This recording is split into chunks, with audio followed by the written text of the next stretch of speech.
বিদ্যুৎ পরিষেবা নিয়ে অসন্তোষ প্রকাশ করে আন্দোলনে নামল ত্রিপুরা বিদ্যুৎ গ্রাহক সমিতি।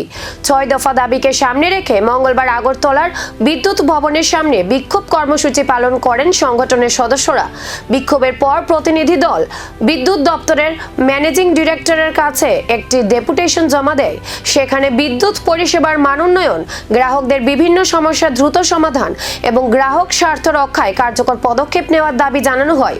পাশাপাশি সংগঠনের পক্ষ থেকে উত্থাপিত ৬ দফা দাবি দ্রুত বাস্তবায়নেরও আবেদন জানানো হয়। ডেপুটেশন গ্রহণের পর বিষয়গুলি গুরুত্ব সহকারে বিবেচনা করার আশ্বাস দেন সংশ্লিষ্ট আধিকারিকরা।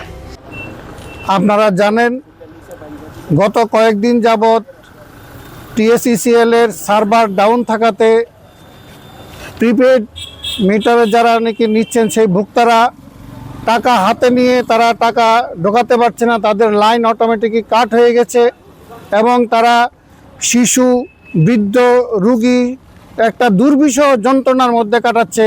তাদের বাড়িতে কারেন্ট নেই। আমরা ইলেকট্রিসিটি কনজিউমার অ্যাসোসিয়েশন তার তীব্র প্রতিবাদ জানাচ্ছি।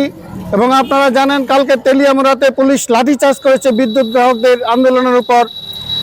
আমরা চাই এই যে ক্ষতি, মানসিক এবং শারীরিক সমস্ত ক্ষেত্রে যে তাদের যে ক্ষতি হয়েছে, এই ক্ষতিপূরণ টিএসইসিএলকে দিতে হবে এবং লোডশেডিং, লো ভোল্টেজ সমস্যা দূর করতে হবে। ঘন ঘন যে লোডশেডিং দিচ্ছে সেই সমস্যা দূর করতে হবে। বিদ্যুৎ পরিষেবার মান উন্নয়ন করতে হবে।